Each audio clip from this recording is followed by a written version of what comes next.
Je vais partir. L'erreur de la familiarité à l'onction. Une des plus grosses erreurs que les serviteurs de Dieu commettent, c'est de se familiariser avec l'onction. Tant l'onction qu'il y a sur eux, que l'onction sous laquelle ils travaillent. C'est-à-dire l'onction d'un père, l'onction d'un serviteur de Dieu avec qui vous êtes à côté. Mes amis, on peut être des amis, ne blague pas avec mon onction.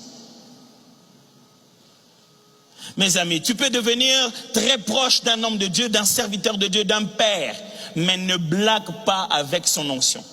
Parce que l'onction ne nous demande pas la permission. Est-ce que je dois répéter ça? Le moment où l'onction doit nous défendre, elle ne nous demande pas la permission. C'est Dieu qui va voir qui? Le frère de Moïse et sa sœur. Il dit, vous, parce que vous avez parlé comme ça, il commence à les frapper. Mais, Moïse, est-ce que tu permets que je les frappe? Non, Dieu l'informe, écoute, moi je vais les frapper. Parce que chaque fois qu'on touche à l'onction, ce n'est pas au oint qu'on touche. On touche à celui qui a oint. Alors, ne vous familiarisez jamais avec l'onction. Serviteur de Dieu, vous pouvez découvrir une erreur dans un homme de Dieu. Vous pouvez découvrir ses failles, ses faiblesses. Vous pouvez devenir proches, manger ensemble, rire. Vous pouvez, mais attention à une onction. Oh, mais nous tous, nous sommes moins. Les responsabilités diffèrent. C'est pour cette raison, Dieu montre ça à la famille de Moïse. Il dit, vous aussi, vous êtes des prophètes, vous parlez aussi aux gens. Mais à vous, je vous parle la nuit, quand vous dormez. Lui, je lui parle face à face. Les degrés de responsabilité d'une personne, les degrés de risques que Dieu lui fait prendre, lui donnent avantage à une onction supérieure. Même si vous vous appelez tous serviteurs de Dieu, dans l'armée du Seigneur, il a des privilèges différents de toi. Et la plupart des serviteurs de Dieu, surtout dans nos milieux, cherchent où se trouve Satan. Qu'est-ce qui les empêche de s'épanouir? Or, ils ont joué avec l'onction.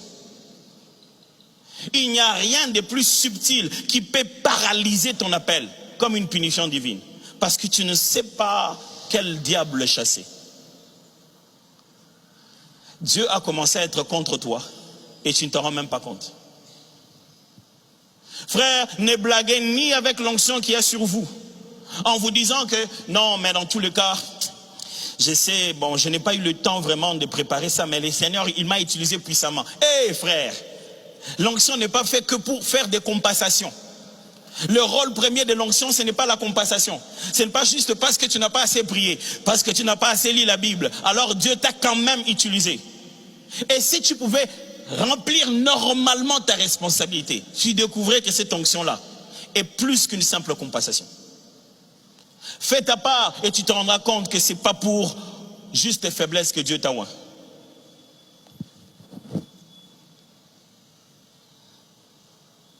Ne devenez jamais familier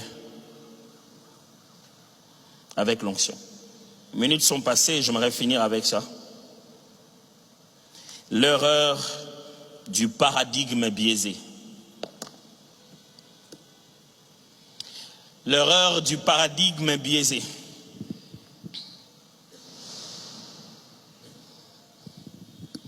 Une des plus grosses erreurs dans le ministère, c'est de servir Dieu avec une mauvaise mentalité.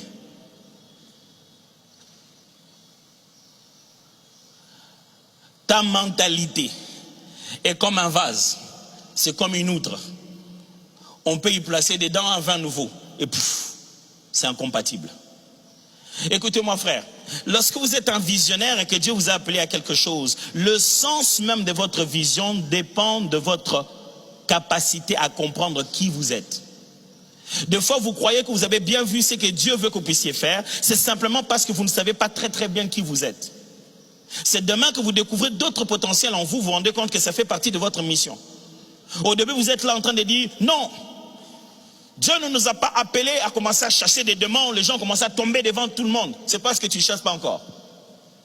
Demain, tu vas découvrir que tu es un chasseur de démons. Qu'est-ce qu'on fait? On change la vision. Il y a une découverte de toi-même que tu n'as pas encore eu parfaitement dans ton ministère. Il n'y a pas que ça, il y a aussi des informations que tu n'as pas correctement. Il n'y a pas que ça. Il y a aussi ton côté Moutabandundu qui est en train de faire, c'était qu'un exemple, hein, qui est en train de faire souffrir ton ministère. Il n'y a pas que ça. Il y a aussi ton ignorance de certaines choses que tu n'as pas lues, tu n'as pas étudié ça. Ça fait souffrir ton ministère. Et la plus grosse erreur, c'est de bâtir son ministère dans un paradigme biaisé. De se mettre à dire jamais sur des choses qu'on ne connaît pas. De bâtir des doctrines sur des choses qu'on n'a jamais connues. De bâtir tout son ministère sur un manque d'expérience et d'information.